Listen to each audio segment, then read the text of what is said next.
So welcome, everyone. I'm so glad we're here tonight for our Food for the Heart.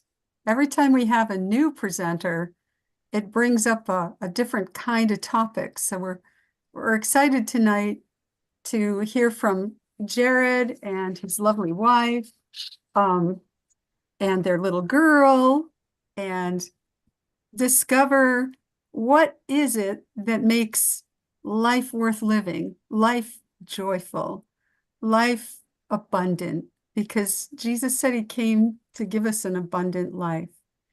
And so this is something that Jared had said to me. He said, there's one thing in life that brings us the most joy, and it's great relationships. But if our relationships are unhealthy, then life doesn't bring much joy. And fortunately, he met his wife in college at Southern Adventist University. She studied nursing and he was studying business. And today they have a podcast called Happy Family, where they share about living on a farm, which is in Atlanta, Just north of there, yeah. north of Atlanta area. And for the past 8 years, they've lived on this farm. They love it. And they share about the farm and about their relationship and being a family. So that's really like what we all want, actually. So I'm excited to hear from you. I'll bet, as well as farmers, you're good cooks and you cook your produce in wonderful ways. So welcome. And I'm going to have we're going to have Andrew. Andrew's going to start with our opening prayer. So thank you, Andrew. All right. Hello, everybody. I'm going to welcome about the almost 40 of you. So wherever you are, however you're comfortable, would you please assume a position of prayer? Dear Heavenly Father, Lord, we are so thankful for today. Lord, you've given us strength and might to do your will, and the passion and courage to carry that out is what we need, Lord, to continue on in your ways, Lord. So we ask for your spirit, your guidance tonight. We ask that you will be with Annette and Jared, Lord, and give them the wisdom, give them the insight and your Holy Spirit, that it would be upon them, and that you would also be with our breakouts and our discussions, which will not be live streamed, but nonetheless, Lord, we ask that you would be with everybody on stream, Lord. And we just thank you so much for the wonderful gift of the Sabbath that helps us to remember our creation and our redemption and the justification of faith that we have in Jesus. So we thank you and we ask it in your name. Amen.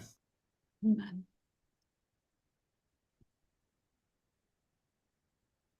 Okay, welcome, Jared. We can't wait to hear from you now. All right. All right. Great. Thank you. Hi, everyone. So glad we could be here. This is Annette and Ava. Hello. And there's a topic we're going to talk about tonight. Friendship. And the crazy idea, should we have contractual relationships with our friends? So to kick us off, Annette is going to share a fun story. So Marilyn shared about how we live on a farm. And one thing that has been really nice over the years has been to see and learn about life and relationships from our animals. And it's not something I guess originally expected when we started caring for them. But through the years, it's interesting how you learn so many things about character and all those things from them. So I'm going to tell you a fun story, because I think stories are always a great way to learn life lessons and apply them. This is a story about a little duck named Milo and one of our chickens who we ended up just naming Chicken. So Milo hatched in a very, very unique way. A few years ago, there was a lot of eggs on the floor of our chicken coop, and we have turkeys and ducks and lots of different birds. And one of the turkeys had actually ended up sitting on these eggs. And in that pile of eggs, there was chicken eggs, there was duck eggs, there was all sorts of eggs. And the one turkey decided she was going to sit on them and hopefully hatch them. So she did, and about a month later, little baby chicks were born and a few little ducks, and she went off and all of them followed her as if she was the mom. And a bunch of eggs were left. And at the time, I don't know why, but I didn't really think to check those eggs to see if there was any movement in them or whatnot. They kind of were just on the floor. And a few days later, I was like, every egg that was going to hatch has hatched. The rest probably weren't fertile. And so we're just going to toss the eggs. So I gathered up all the eggs and I put them in a grocery store bag and I tied them tight at the top and I put them in Jared's truck bed, which at the time, I think this was in May or June, which in Georgia, already at that time, it's pretty hot and humid. And so that bag sat in the back of the truck for a couple days. And I remember it was a Friday evening. Jared went outside to get something from the car and he heard little chirps or little quacks. And he was like, what in the world? Where is this coming from? So he looked around and, couldn't figure out and realized it was coming from the back of his truck. So he goes to the back of his truck and realized that this little duck had hatched inside this trash bag. I'm assuming the heat from being in the sun and humidity from being in, an enclosed trash bag gave him just the right conditions to be able to thrive and hatch. So we had this little duck. And we like to call it our little miracle duck because it probably should not have hatched. So at that point, it was kind of by itself. It had been too many days past everyone else hatching. I couldn't put him with them. So he was alone. So we thought, what should we do? Jared went to the local farm store and they gave us one chicken. We got one chicken to put with this little duck in hopes that it would not be lonely growing up. We put them in an incubator and raised them both together. So that was Milo and Chicken. What was really cool about that is that amongst all our birds, a lot of them are very different. There are very different dynamics between ducks and chickens. They're not the same. And a lot of times ducks can actually be quite aggressive and bossy towards the chickens. And so growing up, Milo and Chicken were inseparable, and they acted as if they did not care what the other one looked like. They did not care that the other one was different. They were very much each other's best friend because they grew up together and they cared about each other. And it was a really cool thing for us to see this dynamic develop. Milo ended up being a male duck, and Chicken ended up being a female hen. And a lot of times that does not work in terms of getting along well because the males are super aggressive to the chicken hens.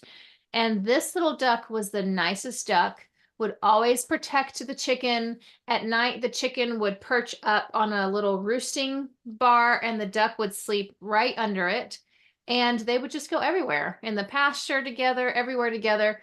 And it was really one of the first times I saw, how kind of the concept where animals were made to, be with each other. I think in the Garden of Eden, they were all together, and the concept of, oh, the lion and the lamb, one day, we'll get to see them together. And it was just really cool to see how they have had this wonderful friendship and loved each other no matter what. So when it comes to friendship, I think there's a few thoughts there, to glean from, and we'll kind of draw more of those concepts out as Jared talks about other things. But just always remember that story, because I think it's cool to know that, hey, we can find friends in the most unexpected places. And the ones that we think, might not be our friend can end up being our really close friends. So don't ever count anyone out, I guess. So, okay, you go. Love that. Love that. So yeah, I wanted to kind of touch on the idea. Think about the friends you have in your life. I was with someone a few months ago who they were on their deathbed and they said, I've got thousands of friends that care for me. And I looked at this person and said, well, I maybe have less than 5 that I would call my real friends. And I kind of challenged them. Probably wasn't the right spot to challenge somebody on their deathbed, but um, if you have one good friend, you're doing very well in life. Most people have acquaintances, associates, colleagues that we call friends, but few actually have a friend. Another individual I was talking to recently said that she had gotten busy in life, and someone that was her friend was understanding. And so she said, you know what? I need to just tell her, hey, I've been really busy and I'm sorry I haven't had time for you. And her friend said to her, listen, I take friendship very seriously. And if we're going to be friends, that means we spend time together, quality time, one-on-one, probably every week. And it is absolutely okay if we're not that type of friend. We'll know each other, we'll care for each other, but I'm going to go fill that need in my life to bless someone and them to bless me as my friend. And boy, that really stuck out to me of how many of us take friendship that serious, where we would have a heart-to-heart conversation with someone and say, look, these are the expectations I have in this friendship. This is what I'm going to provide. What are you going to provide? And it doesn't have to be selfishly driven, but it has to be somewhat of a covenant that, the Bible says a friend can be closer than a sibling, a brother or sister. So there's something to that. So I thought it'd be cool to look at one key story in the Bible that I think is about the best one on friendship you can find. And it is the story of David and Jonathan. There's pretty cool commentary that no two greater examples of Jesus in all of Scripture, more selfless, kind individuals than Jonathan and John the Baptist. And I think you can see that in the story of Jonathan. So I got 10 things that Jonathan and David kind of had towards each other. The first one was loyalty. And that one's pretty interesting because Jonathan is the son of the king. He is in line to be king. He is the prince. And yet he is very clear that God has skipped over him. Obviously, he skipped over Saul. That's word on the street. But now he realizes God does not want me to be king. So often when there was an evil king, they passed away and their son became king. But in this case, Jonathan is clear, my friend David is going to be king. And he is loyal to David over his own family. And I think those are the type of friends we need that have a sense of loyalty. Okay, so that's the first one. The second one, selflessness. Boy, you see this throughout this story with Jonathan. He's constantly thinking of how can I help David, even though the selfishness would have probably thought, if David dies, maybe I'm king again because my dad doesn't live long. But he's selfless. He's always thinking of David's needs and caring for David's life above his own. The third one is respect. And really, I think that's a two-way street, mutual respect. They love each other. They know each other has skills and values and virtues, and this mutual respect comes through in their story. Another one is their support for each other in times of adversity. And we see, boy, that story is rich with adversity, especially with King Saul and how furious he's getting and has a rage problem. And Jonathan supports his friend through these terrible crises and trials that come into really arguably both of their lives. All right, then you got another one, open communication. They're honest with each other, with their fears, their hopes, their plans. I think this is an interesting one. So many of us are afraid to be honest with people for fear of losing their friendship. When I would say you need to be as honest with as many people as possible in order to figure out who your true friend or friends are. And nothing like some one-on-one candid conversation to do that. And I think that's important all the time. Another thing I'll say, this is a little side note, but sometimes people are our friends at certain moments in life, and life changes, and they are not our friends anymore. And I don't think that means you're a bad person or they're a bad person, but they were your friend then, and life changes, so they may not be your friend now. And I think that's all right. Okay, keep going. So you got emotional bonding. So these are emotional guys, and they're unafraid to share their emotions, and we see tears and joy and all these elements in the friendship of Jonathan and David. Another one is integrity and honesty. With our friends, we've got to be truthful. We've got to be honest. You don't need someone who telling you you look great when you're about to go out to dinner and you look terrible and your clothes are ripped and you got your hair is all messed up. Like, I know that's a simple example, but you just need somebody around you that can be honest and that you can be honest with. Another one, keeping promises. These guys kept their promises to one another. And I think that is so key. And when a friend lets you down, it is your responsibility to tell that friend, hey, I care for you, but you let me down. And if we're going to build this friendship, it's got to be built on keeping our word. And if there's ways that things are slacking, how can I help you? How can we build this thing up? Number 9 would be a spiritual connection. I think, I recently was talking to somebody about what is the greatest metric for a strong relationship. And they were talking about different levels of intimacy. And one of them they described was spiritual intimacy. Emotional intimacy, intellectual intimacy were a couple of the others. But I think in a friendship, this idea of spiritual intimacy is pretty important. And because our worldview really affects how we view things. And I think for many people's worldview, it affects their politics, how they treat people, how they spend their money. So really diving deep and figuring that out, I think is important. And then the last one, valuing friendship.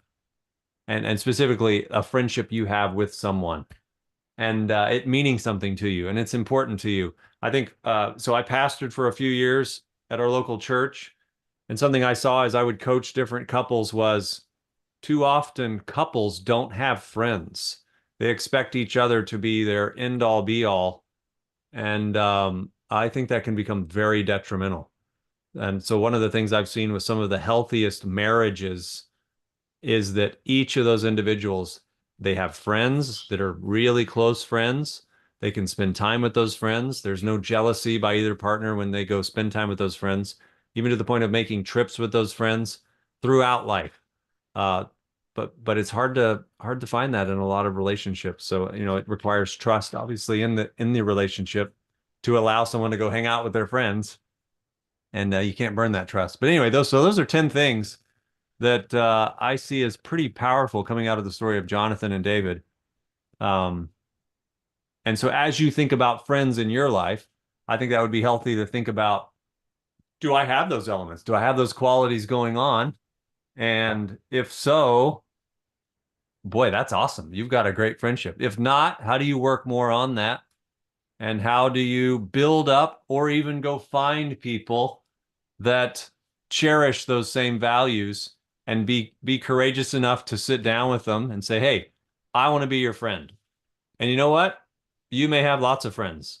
So maybe this isn't a two-way street and that's okay, but I figured we should have this conversation. Here's why I want to be your friend. And here's some of the values I bring to a friendship.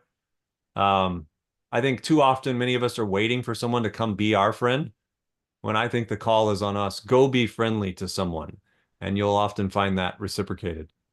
So anyway, those are a few principles from the story of Jonathan and David. Annette, maybe you could touch on the idea of, as you look through your life, where are roadblocks that come into a friendship? Roadblocks? Yeah. What are any things you've seen like, yeah, this is an area where it can become an issue with your friends, or maybe as you change in life? I mean, I do think as you change and maybe your family dynamics change, or whether you get married or have kids or do different things, it can definitely affect the friendship. So that's where you were saying like, hey, you need to touch base and say, hey, where's our friendship at? How can we be friends, moving forward? Mm-hmm. I mean, there's a lot of things that can affect it. Yeah. I don't know. Yeah. Very good point. So yeah, I'd love to hear, maybe we could get a few questions. If anyone has any questions, we're not fans of talking long to put anyone to sleep. But if you have some questions, maybe we could answer a few of those, and then Annette and Ava will jaunt off to the land of sheep, and I might stick around for a few minutes. But yeah, anybody has some questions? Okay, Onika, you have a question. Go ahead. Yes, I do. Thank you. Good evening. Um, Sorry. My question is regarding the point that you made about friendships and how they evolve to be different because we are different, like we grow to be different. And so like the status of the friendships may change. So like this is something that I've always had an issue with. So, well, the thing that I'm about to bring up, I apologize. It's taking a while to bring it up. But like I find that sometimes, especially like in religious spaces, like in religious spaces, Christian spaces in particular, we're kind of some people are kind of encouraged to um remain friends with others regardless of like political views or regardless even if those political views threaten like those persons' essential beings. So for example, like all lives matter versus Black Lives Matter kind of thing. Like those some people may not see it as conflicting, but I feel like people are kind of, for lack of a better term, gaslit to feel like that, like making decisions on friendships based on that is a bad thing. So I would like to hear your advice or any thoughts on that. I hope it makes sense. Yeah, I think so. I'm gonna answer. You. Um, I feel like you're touching on this idea of, well, because maybe we're the same religion, or I should be a certain way as calling myself a Christian. I guess I should be this person's friend, even though our worldviews, maybe I think you were touching on politically, are very diverse and different. Is that fair? Am I assessing it right? Anika, he's asking a question.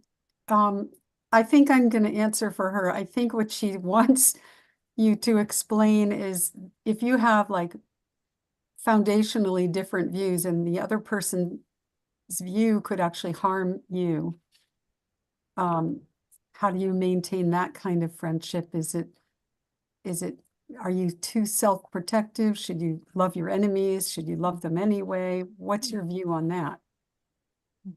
Yeah, okay. Hey, we have calls from Jesus to love our enemies. Doesn't mean we have to be friends with them. Doesn't mean we're texting them or calling them or going out to eat. And um, if you have someone that you have or would call a friend that has dangerous views to you, I would say start with calling them out kindly. And if they don't hear you, they're not your friend. Move on. They can go find somebody else to spend time with. But life is precious. Tomorrow is not promised. And we don't have to be friends with anyone, regardless of their religious uh, title or membership.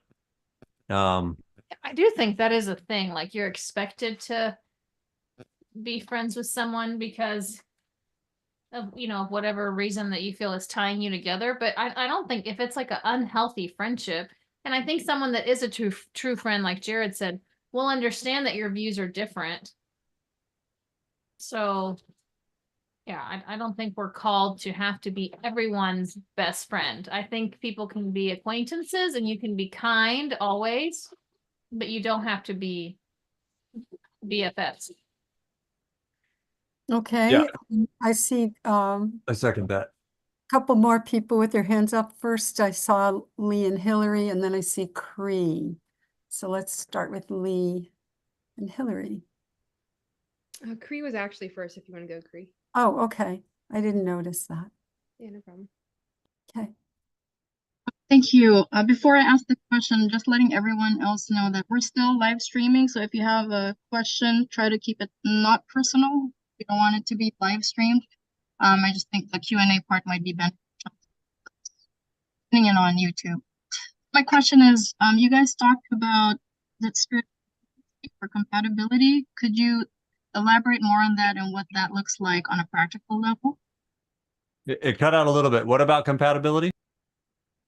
To elaborate more on what that looks like on a practical level between friendships, spiritual intimacy. Oh, I see. Yeah. So I can tell you from me, so I was a legalistic Pharisee, nearly ruined my marriage and friendships and family and everything else I touched. And what along the way, if you go down that route, it's however and wherever people disagree with you, I am right and they're wrong. And it is hard to ever get through that, over that for the rest of your life. And so I think spiritual intimacy has to be built on some common values, but a lot of times we're still on the outer fringes of our religion or belief system. You know, it's do you believe we should be doing communion with wafers or a full meal agape feast? I'm using a crazy example. That's actually one that anyway, it's closer to home than a joke. But that's not really what are we really talking about? Do I believe what? That the Bible is real and Jesus says we should celebrate his death and resurrection? I believe that. Do you believe that? Well, yeah, I believe that. Okay, then are we arguing about some details that come out of that? Um, I I would tell you spiritual intimacy, you got to boil down what you believe, and to the point where for me it was helpful, challenge yourself with using words that are different. Change your vocabulary. If you wanted to tell someone all about your worldview and your religious beliefs, but there were 10 common words you usually use you can't use, how would you describe that religion or belief system to someone? And so I'm assuming there's a lot of Christians on this call. How would you sit down with someone who is a sincere person that you're suspect? Are they Muslim? Are they Buddhist? Are they of the Sikh religion? How would I explain to them what I believe without sounding like anyone else of the run-of-the-mill Christians? And I think that's important today, that let's not just say, well, I believe this, because what the words we say are often interpreted differently based on someone's upbringing or background or some experiences. I'll give you an example. If someone came up to me and said, "Hey, I'm a passionate Christian and I love Jesus," I'm suspicious to start to think, I mean, like, love Jesus so much, take over the government and remove freedom, love Jesus? Or love Jesus like we can look at Matthew 25 and the judgment goes down with how we treat people. Those are different ends of the Christian spectrum right now. And you can argue all in between. So for me, probably talk too much, but spiritual intimacy has to get to where are our common core things we value. And what that does for me now is I have friends that are so far left on the political spectrum, it would shock you, shocks me. And I have friends that are so far right on the political spectrum. If I told each of them I was friends with the other, they would be shocked.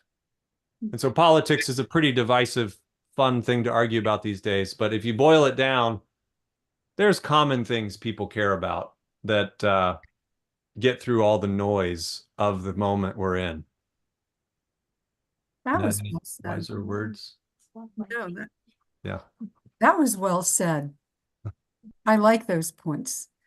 Thank you. Yeah. Go ahead, Lee and Hillary. Yeah, I appreciate that too. I have a question about just where do you find friends after a certain age? I feel like after college, after the clear social time of life sort of finished, I'm working, get married. I mean, I feel like it's been harder to make friends, outside of marriage. Life feels busier. You guys have a kid. We just had a kid. I'm just curious how you nurture friendships, how you find new friends. I feel like it's been harder to even people I meet in my age range, it seems like it's just harder to make schedules work, things like that. It's like, yeah, let's meet up. And 9 months later, we meet up. Yeah. I mean, I hear you. I think in a way it's probably maybe I'm not judging this correctly, but I think it's harder on a female than on the males to maintain friendships in that way, because a lot of times, you are busy, and if you do have the child, I mean, it's a huge responsibility and time is a little more difficult. So I think what I've realized as I've gotten older is the whole quality over quantity is very true. At least for me, I don't think we need tons of friends. I do think it's nice to have some connections. And again, it might be different friends than the ones you had in college. I feel like for me, my friendships have shifted from the ones in college. I still stay in contact, but it's not the same. And now I kind of have gravitated more towards people, you know, in my same kind of group or from church. So I think sometimes it just takes probably just branching out of your comfort zone, which for a lot of times for me is hard, but branching out of your comfort zone and kind of just trying to connect with someone, and maybe not like lots of different people, and then just see if there's a connection. I think in this world, a lot of times I've realized just chatting on the phone or sending voice messages back and forth, or even like FaceTiming can be a way to connect if you can't do it in person all the time. I think in person is hard. All of us crave different ways of friendship. So, but I would say just focusing on the few friendships that do kind of feel uplifting and positive, and nurture those, and not feel like you have to maintain every friendship that you've had, you know, in the past, because it is hard, and there's a new focus now, and it's okay. It's like a shift. At least that's for me. That might not be for all, but Good answer. Oh, good. Okay. Cree reminded us that when we ask you a question, not to make it too much of a personal, we're still live. We want to just do principles and that it's been great so far. Just a reminder. And I see Sandy, your hand is up. And I don't. Pastor Trish was before me. Oh, it's not the order I see. I'm sorry. Actually, Sandy, okay. I think you were before me. You're fine. Go Go ahead. ahead. You girls work it out.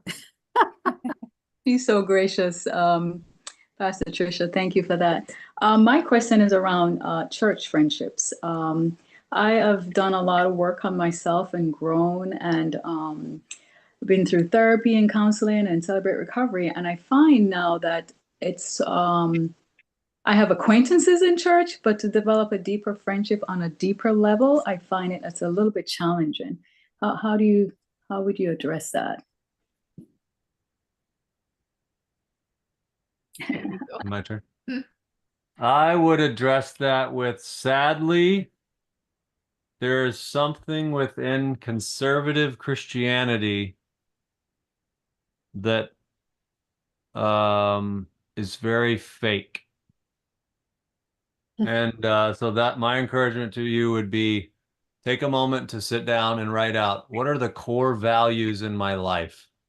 What are my non-negotiable values that mean so much to me, and why? And how would I explain these to someone that is not of my religious persuasion? And I bet you'll find they're a lot simpler than you'd think, like the things that really matter.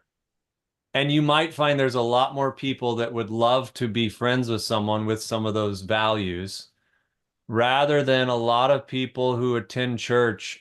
It's a coping mechanism. They're not addressing whether, like you've taken the step, personal development, recovery, like good for you. Real religion has come into your life, it sounds like, and it's transformed you. There's a lot of people outside the church walls that are on that path, and the church is not a safe place for them yet.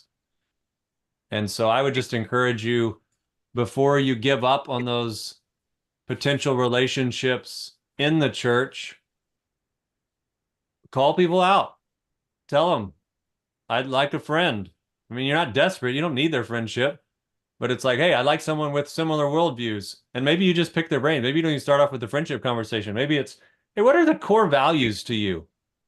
And you might find quickly people don't even know. Like maybe church is just a place to hide. And I would just say, if you could get some conversations, I'm a huge fan of asking questions that you can deduce a lot of information from. And so try and think of that in your life. If somebody was to ask you a question that they could get a lot of information out of, what would that question be? So one question could be, how do you spend Saturdays? That would be a good question someone would ask me. They'd learn a lot about my life with how I spend Saturdays. When you go out to eat, tell me about your favorite restaurants. What do you love to do in your free time? You know, just start to find out about someone, and you'll find quickly A, if they're interesting and you even want to be their friend, but B, if they've really thought through what their values are. But I think most important thing is for you personally, ask those things of yourself so that we don't slip into the desperation, which is, well, I want friends, so if they're at the club, that's where I'll be. That's going beyond your principles and just desperate for something that's probably not healthy, which sounds like if you've done some personal development stuff, that's not a temptation for you. But for some people it is. They don't know what their values are and they don't know why they need friendships. Sometimes a friend is just coping for, I need companionship because I got other issues I don't want to deal with by myself or while I'm alone. Anyway, that's just some thoughts. Bring some wisdom in that. Okay. Pastor Trish? Yeah, I was just curious, and I know want to be sensitive with the topic and not go too deep or too personal too. But in your pastoral ministry, when you guys were pastoring, my husband and I are both pastors or have been in the ministry together. And sometimes you transition to different churches or different seasons, or, maybe go to, you have different seasons in your life. How do you navigate friendships through through being in that kind of ministry where you have church members that, we're not always where we're serving and we're trying to come alongside of them, and how do you navigate the church member relationship and then the friendship and your pastoral ministry stuff? I know you guys have already probably thought that through, and maybe that's part of your journey in some way, but I'm just curious if that was ever something that you had thought about or had thought through. No, I don't know what his answer would be. I'll tell you from my point of view, just being, I didn't really think about that. That might be weird. I guess I just felt like,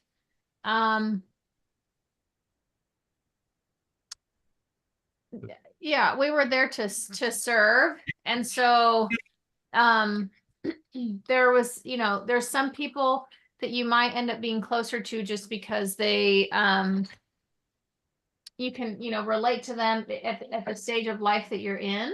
But I don't know if it has to be about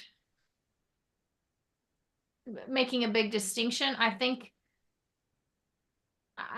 maybe someone puts like the pastor in this like level up here. And I think for us, it was like, no, we're the same. We're at your level. We're all in this together. Like, I think we're all on a spiritual walk together. We're not at any really different level than you. And so you're just working through, those Christian things together and experiencing church that way. I don't know if that made any sense, but do you know what I'm trying to say? Well, okay, so I think pastors is a tough spot because for most churches, it's a very broken system. The Seventh-day Adventist Church has a pretty interesting system. In theory, it should work better, which is, let me compare most of Christianity. The pastor is incentivized financially, and if he or she is really good, very much financially, to not make anyone mad, to not offend anyone, to write books that inspire, encourage, and people are cheering every week. And if they do that, they get more and more money. That's modern Christianity. And so in the Adventist church, it's a little different in how the pay structure works, and everybody's supposed to pretty much get the same no matter where they're at. But I think it's still kind of a broken system because you have to keep people happy. So if a pastor, a husband and wife team, what if they're struggling with something? Who do they go to? Do they go to their bosses that might say, you know what, we got to let you go, and this is like the only career they've trained for? Do they go to their congregation who might say, oh, our pastor's wife is, I don't know, pick on the problem she has, and that's not what a pastor's wife should have. This is crazy. I don't think they should be our pastor. So literally, think about it. You're disincentivized in any Christian church to be honest with your superiors or those that you serve. And so therefore, I think friendships are very hard, especially unless you've reached the pinnacle of of no temptation in life, you have no ability, no room to struggle, no room to be real, because people, are they your friends or not? So that, I mean, it's a tough spot. We should all, if you go to a church, you should feel for your pastor and their spouse, because that is a very tough spot to be in.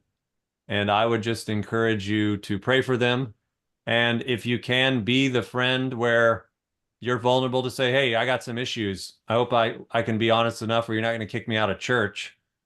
And then you can build friendships. But to that point, I think sometimes those friendships are better had not in your district, where it's someone totally outside of the realm of can threaten you.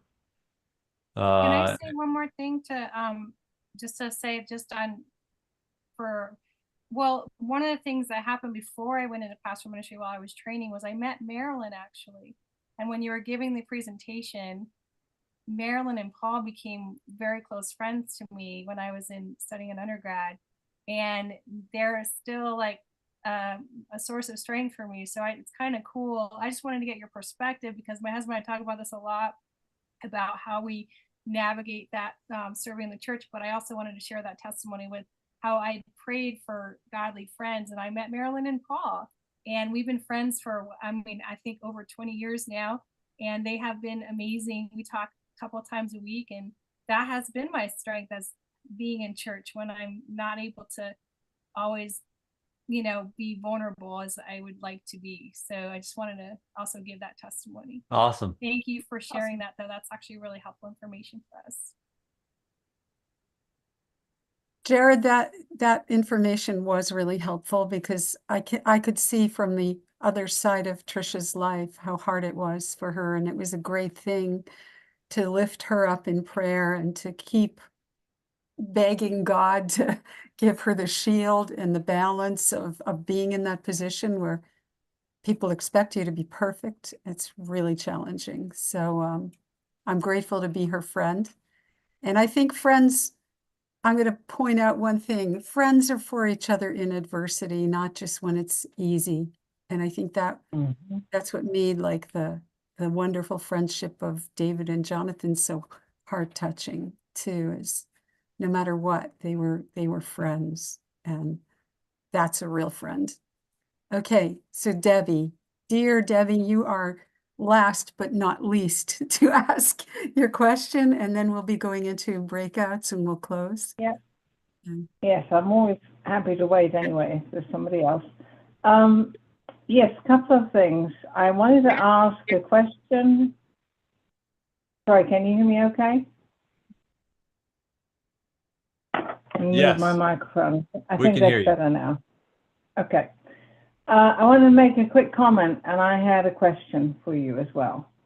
I think that for me, over a lifetime, I've been married and divorced. I don't have children. I've been divorced for many years. I think friendship is important to, as you said, go beyond your comfort zone. But I would apply it to the kind of friends that you have. For example, I think that friendships between married couples and singles, and those with children, those without children, those who are elderly, those who are young, I think it's very important because, so I'll speak for myself, I never got to have children, that's another story, but I valued my friendships with people who had children and could enter into that. I also think it's important for married couples and singles to have relationships because many times that is one healthy way for that woman to be in relationship, like myself, a woman, to be in relationship to a man where she can trust that that barrier, that boundary is not going to be crossed because she's got the two of them together. You understand what I'm saying? Okay. My question is this. Do you think that fear, especially fear of rejection, is one of the biggest factors that inhibits truly intimate friendship? Yes, I do. And I think that often comes from there may be deeper issues someone's not willing to deal with. I believe friendship is so powerful and important, but it's the idea of, I think within a loving, like marital relationship, even in dating, it's the joke. I don't want to be needed. I want to be wanted. And if somebody's like, I need a friend, it's like, oh, okay, well, then I'm probably not the one for you. But it's like, hey, I want a friend. I don't need you. I can be fine without you. I can live a happy life and do my thing, and we can pretend all the day is long. But that's where I think healthy people can gravitate to each other and become wonderfully healthy friends. But a lot of times we aren't getting the help we need. And I think that fear of rejection is, if they are not going to be my friend or rejected, am I all alone? And I think that can be solved spiritually, knowing that there's some God out there that loves you, but also having an appreciation for yourself. I had an epiphany recently with the golden rule. Golden rule describes whatever it is you would want someone to do for you, do for them. And then you couple that in with the idea of the Newer Testament, bringing out that idea of, well, what is the law? Loving God with all your heart, soul, and mind. And then it says, love your neighbor as yourself. And for a lot of people, we do not love ourselves. And if you don't love yourself, and I know this sounds crazy because I push back on even those words, you do not know how to love a friend. And so you don't care for them like you should, because, hey, you don't care for yourself like you should. So I think a very healthy place to start with friendship is, am I healthy? Am I in a good place? Or what work do I need to get to doing? Hoping there's someone else out there doing the same thing. And when we become friends, we're going to be healthy, happy friends, building each other up far beyond where we're at now, rather than dragging a sick friend along or whatever it may be. And then I would tell you, I don't think we would have the fear of rejection. It would be, hey, are you my friend or not? And if not, that's okay. I'm looking for a friend, and I'll go to the next person because somebody's going to be my friend. I don't think a lot of us have that confidence that we're worthy of being friends with. And so that, yes, I think we then are afraid of being rejected. Yeah, and don't you think our churches tend to foster unwittingly? Let me rephrase that. We can unwittingly foster that fear by giving the impression that we are expecting people to be at a certain level of growth or even perfect in a certain way, not quite perfect, maybe that's too strong a word. And if we foster that, then people are afraid to show their vulnerability and the fact that they're imperfect. And I think, to me, the best kind of friendship is a friendship where you can really be yourself and be loved. And I'm thinking of somebody right now that I'm friends with, long distance, unfortunately, but I met them through a friend. And you can just be yourself. And I know anytime I call her on the phone or talk to her, communicate with her, whatever I say to her, she is going to love me, accept me, never judge me, and she's going to take it in the best possible light. And there's very few people I've met like that. Yeah, that's healthy. I would tell you, there is a book about the parables of Jesus called Christ's Object Lessons. And in it, I would tell you, is the best definition of perfection I've ever read, that very much contradicts the definition of perfection in most of religion and most of the world. Most of the world's definition of perfection is plastic. It's fake. It's not even attainable, to the point where if people were to see Jesus, they'd be like, this guy isn't perfect. I mean, look, he's got scars in his head and his hands. Not perfect. Where this book's definition of perfection is at every stage of life, we can be perfect. So that it's not perfection is not a destination. Perfection is a path that we're on, and every stage we can be perfect, so long as there's continual advancement and growth. And so I think if we reframed our whole worldview with that within religious conversations, people could say, well, this is where I'm at today.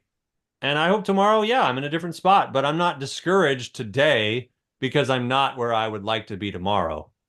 And so anyway, I appreciate what you shared. Thank you. Thank you, Jared. Wow. You know, there's other people that want to talk, but we're going to close now with closing prayer, and hopefully you guys can share at the breakout time. And this was a very important talk because it's stuff that we all really care about. The friends we make here, we hope we see them in heaven.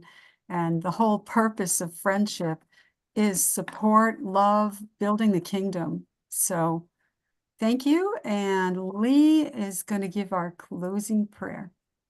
Thank you. Okay. I'll pray. Lord, thank you so much for bringing us here together. I want to thank you for the Thurmons and just them blessing us and bringing us an experience that you've given them of what a true friend is. And I personally feel very convicted. I'm sure that I'm probably not the only one of just wanting to be a better friend. I pray that you will help us all to be loyal, to be selfless, to respect others, to be friends that can support others in times of adversity, to have open communication without fear. I pray that you'll help us to be able to bond with others emotionally, to have integrity and honesty, to keep our word, to keep our promises, to develop a spiritual connection and to truly value friendship. I pray that you'll give us new hearts. I know it's the only way we can do this. Teach us to have healthy self-respect and dignity, to see ourselves and to see the value that you place in us, to know that you love us, and from that place of security to then be friendly to others. We thank you and pray for your wisdom and guidance and a blessing on the Thurmon family. Thank you so much.